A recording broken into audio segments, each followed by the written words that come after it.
The Memory Merchants, the story by Carl Otto. Dr. Rachel Morgan stared at the man sitting across from her, struggling to hide her disbelief.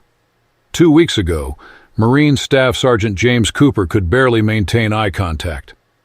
Now he sat relaxed, almost serene, describing his last tour in Afghanistan as if recounting a distant movie. "It's like, the memories are still there, Doc, but they don't hurt anymore," Cooper said, smiling. "Mind ease really works. All those years of therapy, meds, nothing helped like this." Rachel made another note in Cooper's file, her pen pressing perhaps a bit too hard into the paper. "And you say there were no side effects? No gaps in memory?" "None?" Cooper's smile widened. "It's amazing, really. They just store the trauma somewhere else. Let you keep the facts without the pain. You should recommend it to your other vets." Something about his phrasing tickled the back of Rachel's mind. She'd heard those exact words before, from another patient, word for word. "I'll certainly look into it," she said, keeping her tone neutral. "How are the nightmares?" "Gone completely. First time in 5 years I've slept through the night." Cooper checked his watch. "I need to get going, Doc. The wife's making dinner." After Cooper left, Rachel pulled up his previous session notes on her tablet, shifting in her chair to ease the constant ache in her left leg. The change was dramatic. Too dramatic. 15 years of treating military trauma had taught her that recovery was a gradual process, full of setbacks and small victories. Her hand unconsciously moved to the titanium cane, leaning against her desk. Her constant companion since that day in Kandahar that ended her Air Force career. Some wounds, she knew, never truly heal. But Cooper had gone from severe PTSD to apparent full recovery in less than a month. Suddenly, a woman burst into Rachel's office, her professional attire disheveled, eyes wild with panic. She slammed the door behind her, checking the lock twice. "Dr. Morgan, thank God, I've been trying to find someone who hasn't been changed yet." Rachel stood slowly, her therapist instincts kicking in. "Ma'am, why don't you have a seat? Let's talk about what's bothering you." No, you don't understand. I'm Janet Thompson, VA administration. I've been tracking the changes, the missing memories, the way people just shift." She pulled out a thick folder, papers spilling onto Rachel's desk. "Look, patient histories being rewritten, people remembering wars they never fought. It's mind ease. They're doing something to them." Rachel glanced at the papers, medical records, surveillance photos, pages of frantic notes. "Miss Thompson, I understand you're upset. Maybe we should—" "They got to Davis yesterday," Janet interrupted, her voice cracking. "He was investigating with me. Now he doesn't remember any of it. Just smiles that horrible empty smile and says, 'The memories are still there, but they don't hurt anymore.'" Rachel felt a chill at the familiar phrase, but kept her voice calm. "Why don't you tell me about Davis?" Janet's eyes narrowed suddenly. She backed away from the desk. You've heard that before, haven't you? You're one of them." She grabbed her papers, clutching them to her chest. "I thought you'd help, but you're already part of it." "Miss Thompson, please." But Janet was already running, papers trailing behind her like leaves in a storm. Rachel picked up one of Janet's dropped papers, a photograph of what looked like some kind of giant statue made of crystal, partially buried in ice. The word permafrost was scrawled across the top.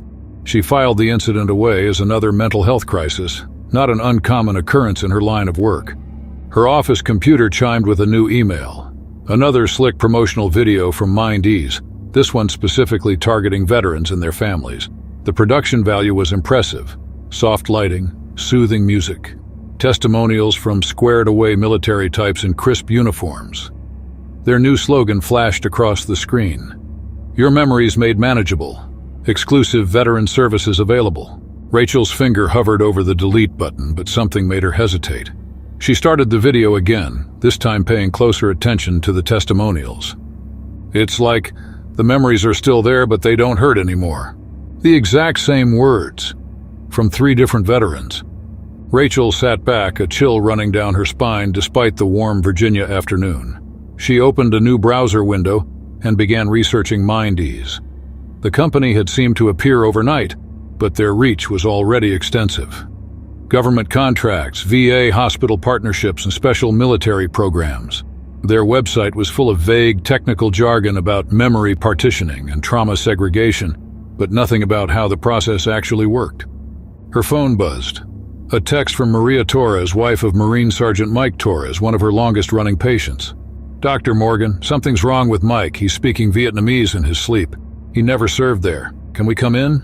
Rachel stared at the message, her unease growing. She quickly typed a response. "Come first thing tomorrow. I have a 9 o'clock open." That night, Rachel dreamed of prismatic patterns and strange shapes. She woke to find she'd scrawled something in her bedside notebook. The handwriting was hers, but she had no memory of writing it. The memories must feed the prismatic's hunger. The next morning, the Torres arrived early. Mike looked better than Rachel had ever seen him. Clear-eyed, relaxed, almost euphoric. Maria, however, was clearly terrified. "Tell her, Mike," Maria urged. "Tell her what happened last night." Mike smiled that same serene smile Rachel had seen on Cooper. "I just had a dream, that's all. Everyone has dreams." "You were speaking Vietnamese." Maria's voice rose. "You were describing the fall of Dien Bien Phu like you were there. That was 30 years before you were born." "Mrs. Torres," Rachel intervened, "could you give us a moment alone?" Once Maria left, Rachel studied Mike carefully. His posture, his mannerisms, something was off. Like an actor playing the role of Mike Torres rather than the man himself. "When did you start the mind-ease treatment?" she asked. 2 weeks ago. Best decision I ever made." There was that smile again. "The memories are still there, but they don't hurt anymore." Rachel felt a headache building behind her eyes. "Mike, you never mentioned considering mind-ease before. What made you decide to try it?" Mike's smile flickered just for a moment. I'm not sure, it just felt right." His head tilted slightly, unnaturally. "You should try it yourself, Doc. Don't you have memories you'd rather not carry?" Images flashed through Rachel's mind, a field hospital in Iraq, the smell of burning flesh, a young soldier begging her to end his pain. She blinked hard, pushing the memories away. "I think we're done for today," she said. "Please send Maria back in." After explaining to a distraught Maria that she would look into the situation, Rachel closed her office door and pulled up Mind-Ease's corporate records. The company's founder, General William Harris, retired, had served in multiple classified operations. One name in his service record caught her eye. Operation Permafrost, classified, deep in the Antarctic interior. She dug deeper. Harris had been involved in the recovery of several artifacts of interest during various scientific expeditions. The dates and locations formed a pattern, each corresponding to reports of strange phenomena, lights under the ice, strange structures where none should exist, research teams speaking unknown languages before vanishing into the endless white. Rachel's computer screen flickered, and for a moment she saw different text overlaying the corporate documents, strange symbols that hurt her eyes to look at. She quickly closed the browser, but not before seeing one phrase repeated over and over. "The prism hungers, the memories must feed." That evening, Rachel sat in her car outside the local Mind-Ease facility. The building was new, all glass and steel, but something about its architecture was disturbing when her eyes tried to follow its lines. The angles seemed to shift when viewed directly, almost as if it was constantly but subtly changing its shape. Windows refracted light weirdly, and the company's logo, a stylized brain inside a protective shield, pulsed softly in the gathering dark, though Rachel couldn't locate any obvious source of illumination. As she watched, a group of veterans emerged from the building, their movements synchronized with a precision that went beyond military discipline. Their legs lifted at identical heights, arms swinging in perfect rhythm, heads turning in unison like puppets controlled by the same string. Even their breathing seemed coordinated, chests rising and falling as one. Their faces wore identical serene smiles that never quite reached their eyes, expressions frozen in a way that made them look more like photographs of people than people themselves. Behind them, through the oddly angled windows, Rachel could have sworn she saw something move, a massive, shadowy shape that seemed to bend not just the light around it, but reality itself. The very air appeared to distort in its presence, like heat waves rising from hot pavement. The hair on the back of her neck stood. Her phone buzzed with a text from an unknown number. "Dr. Morgan, your 3 p.m. appointment tomorrow needs rescheduling." Rachel frowned. She hadn't taken any appointments for tomorrow. She'd cleared her schedule to investigate. She checked her calendar. It was full of appointments she didn't remember making. Notes she didn't remember writing, patient names she'd never heard of. With trembling fingers, she opened her photos. There she was, entering the Mind-Ease facility. The timestamp read 3 months ago. She had no memory of it. Her phone buzzed again. Another text from the unknown number. "Don't worry, Dr. Morgan, the memories are still there, they just don't hurt anymore." Rachel started her car, her heart pounding. As she pulled away from the facility, she glanced in her rearview mirror. For a moment, she thought she saw something vast and prismatic rising from behind the building, its crystalline surface reflecting countless faces, countless memories. Then she blinked and it was gone, but the investigation had begun, and beneath the surface of reality, something ancient stirred in response. Rachel's leg throbbed as she climbed the stairs to her office the next morning. She'd barely slept, her dreams filled with prismatic shapes and the sound of cracking ice. The pain was worse than usual. It always acted up when something was wrong, like a built-in warning system. Her first patient of the day, Air Force Captain Rebecca Martinez, was already waiting. Rachel froze in the doorway. Martinez had been killed in the same IED blast that took Rachel's leg in Kandahar. She'd watched her die in the dirt and had felt Martinez's hand go limp in hers as she begged the medics to try again. "Good morning, Dr. Morgan," Martinez said, wearing that same serene smile. "The memories are still there, but they don't hurt anymore." Rachel gripped her cane tighter, knuckles white. "You're not real. You died. I was there." "Did I?" Martinez's head tilted at an unnatural angle. "Check your appointment book." Rachel's tablet showed a full patient history for Martinez, sessions stretching back years after her death.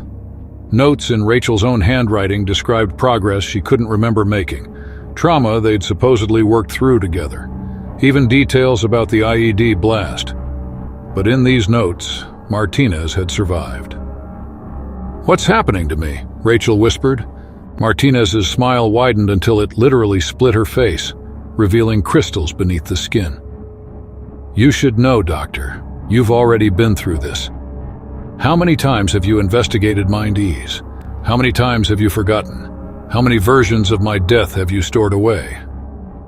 The room seemed to shift around them. The walls began to warp slightly in ways that made Rachel's head hurt. Her legs screamed in protest as reality itself appeared to warp. "Security breach detected," Martinez said, her voice now a chorus of overlapping whispers. "Memory containment protocols initiated." Rachel stumbled backward into the hallway, slamming her office door. Through the frosted glass, she watched Martinez's silhouette dissolve into prismatic shards of light. Rachel's hands shook as she fumbled for her phone, scrolling through her contacts. She needed someone who could verify her memories, someone who had been there in Kandahar. Her finger hovered over Sergeant David Chen's name. He'd been the medic that day, had worked trying to save Martinez. The phone rang 3 times before he answered. "David," Rachel said, trying to keep her voice steady, "I need to ask you about Martinez, about what happened in Kandahar." A long pause, then, "I'm sorry, who is this?" "It's Rachel Morgan. We served together. The IED blast, remember?" "Dr. Morgan." Chen's voice had that same serene quality she'd heard from her patients. "I think you must be confused. Captain Martinez is one of our success stories. Mind-Ease helped her work through the trauma of that day. She's doing quite well now. In fact, I just saw her last week at the VA." Rachel felt the floor tilt beneath her. "David, she died. We both watched her die. You called time of death at 15:43. You held my hand when they took my leg." That's not how I remember it." Chen's voice became distant, distorted. "The memories are still there, but they don't hurt anymore. You should try it yourself, Rachel. Mind-Ease has helped so many of us. No more nightmares, no more survivor's guilt, no more." Rachel ended the call, her breath coming in short gasps. She opened her laptop, pulling up military records. Her hands flew across the keyboard, accessing databases she hadn't used since leaving the service. Everything was wrong. Service records, medical files, after-action reports, all changed. According to official documents, Martinez had survived. Chen had never been in Kandahar, and Rachel's injury was from a training accident stateside. A new email notification popped up. The sender field was empty, but the subject line read, Memory Containment Protocol 17A initiated. The attached file contained a single image, a photograph from Kandahar. Rachel recognized the field hospital, the chaos of that day. But the details were all wrong. In this version, she was on the operating table. Martinez stood over her, hands covered in blood, and in the background, barely visible in the corner, something crystalline and vast, casting shadows that seemed to move in a counterintuitive way. Rachel stared at the photo until her eyes burned, trying to reconcile what she knew with what she was seeing. A sharp pain lanced through her leg, not the usual ache, but something deeper, as if the very memory of her injury was being rewritten. She needed proof, something physical that couldn't be altered. In her apartment's storage unit, buried under boxes of old case files, she found her military footlocker. The combination lock clicked open, 1543 Martinez's time of death. Inside, beneath her folded uniform, lay her Purple Heart and citation. The metal felt wrong in her hands, too heavy, its edges shifting when she wasn't looking directly at it. The citation's text seemed to crawl across the page, rearranging itself as she read. Her fingers traced the raised lettering, feeling it change beneath her touch. Her phone buzzed, a text from Maria Torres. "Doctor. Morgan, Mike's getting worse. He's not just speaking Vietnamese now. He knows things, secret things, about operations that never happened, about places that don't exist. He says the Prism is calling him. Please help." Before Rachel could respond, another message appeared, this one from the unknown number. "Dr. Morgan, your 2 p.m. appointment at Mind Ease has been confirmed. Standard memory containment procedure. You've been through this before. It will be easier if you don't resist." Rachel's hand moved to her cane, but as she gripped it, something felt off. The metal was warm, almost pulsing. She looked closer and saw tiny symbols etched into the surface, similar to those she'd seen in her dreams. They hadn't been there before, or had they? A knock at her door made her jump.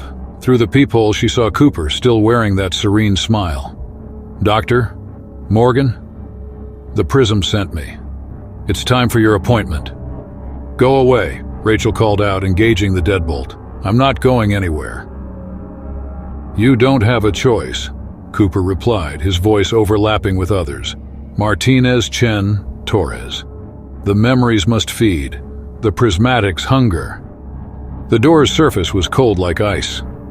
Rachel stumbled backward as Cooper's hand emerged through the solid wood, reaching for her. His fingers had too many joints, his skin refracting light like crystal. Janet's desperate words suddenly echoed in her mind. People just shift. She'd dismissed the woman as paranoid, filed away her warnings as delusions. Now, watching Cooper's flesh refract like living crystal, Rachel realized Janet had been trying to save them all. Rachel swung her cane, connecting with the alien-like arm. There was a sound like breaking glass, and Cooper withdrew with a howl that seemed to echo off the walls of a cavernous pit. She ran for the fire escape, her legs screaming in protest. As she climbed down, she could hear multiple voices calling her name, each one belonging to someone she knew was dead or changed. The metal rungs felt like ice under her hands, the entire structure groaning and shifting like a living thing. Her feet hit the alley pavement and she ran. Behind her, reality itself seemed to be unraveling. Buildings twisted their shapes, their windows reflecting versions of her that never existed. The sky above rippled with prismatic colors, and from somewhere deep beneath the city, she felt something vast stirring. Rachel had one advantage. She knew these streets, every back alley, every shortcut. She needed to get to the VA hospital. If Mind Ease was rewriting memories, there had to be evidence in the original files, something they couldn't change. Rachel pushed through the VA hospital's main entrance, the familiar smell of antiseptic and despair hitting her like a wall. How many times had she walked these halls, fighting bureaucracy to get her patients the help they needed? How many veterans had she watched give up, beaten down by endless paperwork and waiting lists? The reception area was eerily empty. Her footsteps echoed on the linoleum as she made her way to the records department. The fluorescent lights above flickered, each flash revealing strange shadows that shouldn't exist. At the records desk sat an elderly clerk she'd never seen before, though something about him seemed familiar. His name tag kept changing every time she blinked. "I need to access some patient files," Rachel said, showing her credentials. The clerk smiled, that same serene smile. "Of course, Dr. Morgan, just like the last time. And the time before that. And the time before that." Rachel's hand tightened on her cane. "Now, what do you mean?" "You always come here," he said, his voice overlapping with others. "Always searching, always forgetting. The prism likes your memories best. They taste of guilt and duty and sacrifice." The clerk's skin began to ripple, revealing a second crystal-like skin underneath. Rachel backed away, but the door behind her had vanished, replaced by a smooth wall. "Do you know why they chose veterans first?" the clerk asked, standing. His movements were wrong, too fluid, like a puppet with too many joints. Such rich memories, such deep trauma.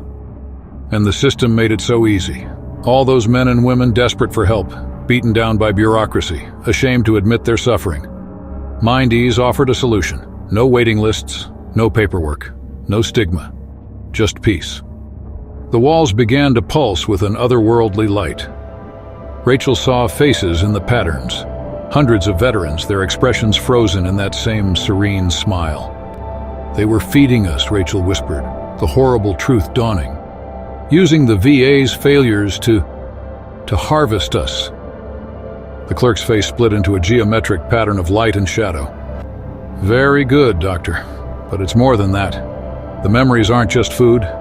They're building blocks. Reality is such a fragile thing held together by shared experiences, shared truths. Change the memories. And you change reality itself," Rachel finished, her blood running cold. "Exactly," the clerk's voice echoed, now coming from multiple mouths forming across his face. "And soon, very soon, enough memories will be changed. The prism will be complete. Reality will shift." Rachel swung her cane at the clerk, but it passed through him like smoke. His laughter rippled through the air, bending light and sound. The walls of the room began to fold in on themselves, creating extreme angles that hurt her eyes. She ran, or tried to. The hallway kept stretching, contracting, twisting. Every door she passed showed a different version of her life. In one, she was still in Kandahar, both legs intact, saving Martinez. In another, she'd never joined the military at all. Each reality felt true, felt right, pulling at her consciousness like a hungry tide. "Dr. Morgan." Rachel spun around. Mike Torres stood at the end of the hall, or what was left of the hall. His form flickered between his current self and a young soldier from decades ago, speaking in languages he'd never learned, remembering wars he'd never fought. "The memories," he gasped, his voice shifting between English, Vietnamese, and something older, something that made Rachel's ears ache. "They're not just taking them, they're mixing them, combining them, creating new ones. I remember dying in Khe Sanh. I remember the fall of Saigon. I remember things that happened thousands of years ago, when the prismatics first came." His eyes rolled back, revealing crystals where pupils should be. "They're coming, Doctor. The ones who built the prism. The ones who taught us how to store memories, how to reshape reality. They're so hungry, so very hungry." The floor beneath Rachel's feet became transparent. Through it, she saw something vast moving in the depths below the hospital. A giant prism like the inside of a kaleidoscope, pulsing with stored memories growing larger by the second. And around it, shapes that shouldn't exist, that could only exist here, in this collection of shattered realities. Rachel's leg seized with pain as reality buckled around her. She fell to her knees and the floor rippled like water. Through the waves of agony, she realized something. Her injury, her trauma, was somehow anchoring her to reality. The pain was real, undeniable, a truth that even the prism couldn't fully erase. She grabbed Torres's arm. "Mike, listen to me. Remember who you are. Remember your real memories, your real pain. Don't let them take it." "Too late," he smiled, his face beginning to fragment into prismatic shards. "The memories are still there, but they don't hurt anymore. They don't hurt. They don't. His body collapsed into patterns of refracted light and absorbed into the growing chaos around them. Rachel stumbled back, her cane striking the floor with a resonant ring that seemed to momentarily stabilize the shifting reality. The sound of her cane striking the floor echoed strangely, rippling outward like a stone, dropping and cracking the ice on a barely frozen lake. For a brief moment, reality snapped back into focus. The walls straightened. The prism-like angles retreated. Rachel looked down at her cane with understanding. The titanium wasn't just metal. The symbols etched into its surface weren't random. They were like the crystalline structures she'd seen, but different, opposing, anchoring. A memory surfaced, not one of hers, but one of Torres's displaced ones. Ancient beings, rising from deep caves, bringing gifts of crystal and memory. And those who fought them, who forged weapons from metals that could hold reality in place. The building shuddered. Through every window, Rachel could see the sky fracturing, showing glimpses of other realities bleeding through. The prism was nearly complete. She had to reach it, had to stop it. But as she moved toward the basement, each step became a battle against shifting space. The stairwell suddenly twisted into an irregular spiral, each floor containing versions of the hospital from different times, different realities. Dr. Morgan, Janet stood at the bottom of the stairs, but not the Janet she knew. This one's skin was translucent, showing crystalline structures pulsing beneath. "You can't stop it," Janet said, her voice echoing with countless others. "The prism must be completed. The prismatics must feed. And your memories, your perfect, painful, precious memories, they will be the final piece." The air around Janet began to twist, reality warping as she reached out with two long fingers. But Rachel was ready. She struck her cane against the floor again, the sound ringing true through the chaos. Janet screamed, a sound that contained multitudes, that spoke of depths and darkness and hunger. The crystalline skin began to fracture. "The memories," Janet gasped, her form beginning to dissolve. "They're supposed to feed them. But you're using them as a weapon. The pain, the truth." Rachel understood now. The prism didn't just store memories. It needed them to be malleable, fluid, stripped of their sharp edges. But real memories, true memories, especially the painful ones, they could cut like knives. She began to remember not just Kandahar, but every moment of pain and loss and triumph, every veteran she'd helped, every battle she'd fought, both on the field and in her office. She remembered them all, held them close, let them fill her with their undeniable truth. The walls around her began to crack, showing the prism beneath the hospital's facade. And deeper still, massive shapes moving in the dark, reaching up with appendages that bent space itself. Rachel descended into the hospital's depths, each strike of her cane sending cracks through the crystalline growths around her. The basement had become a vast cathedral of strange and impossible shapes, the prism at its center pulsing with stolen memories. Faces swirled within its facets, thousands of veterans, their pain and trauma feeding the hunger of things that lurked just beyond reality's edge. At its base stood General Harris, his form now more crystal than flesh. "You could have been part of it," he said, his voice resonating with otherworldly frequencies. "Could have helped reshape reality itself. No more war, no more trauma, no more truth to bind us." "The truth isn't what binds us," Rachel replied, gripping her cane tighter. "It's what makes us human. Our pain, our memories, they're not just things to be stored away. They're who we are." The prism flared and Rachel felt the weight of countless altered realities pressing in. But she held onto her memories. Martinez's hand going limp in hers, the burning agony of her lost leg, every moment of grief and triumph that made her who she was. With a cry that echoed through multiple dimensions, Rachel brought her cane down on the prism's surface. Reality itself seemed to scream as cracks spread through the crystalline structure. The prismatics in the deep facets, their vast forms beginning to rise. "What have you done?" Harris howled, his body shattering into prismatic shards. The prism exploded, releasing a flood of memories. Rachel felt them all rushing past, every stolen moment, every altered truth returning to its rightful place. The basement collapsed inward as the prismatics retreated, their feeding ground destroyed. Rachel awoke in the hospital parking lot, her leg throbbing but real. Around her, dazed veterans were coming to their senses, their true memories restored. The sky above was just sky again, reality settling back into its proper shape. Her phone buzzed, a text from Maria Torres. "Dr. Morgan, Mike's asking for you. He remembers everything now. The real everything." Rachel smiled, leaning on her cane. Just titanium now, but somehow stronger for having helped anchor reality itself. The truth wasn't always comfortable, but it was theirs. And she would keep fighting to protect it, one memory at a time. She turned toward her office, ready to help her patients face their real memories, their real pain. Because sometimes the only way to heal was to remember, truly remember, who you were. We live in a world obsessed with quick fixes and painless solutions.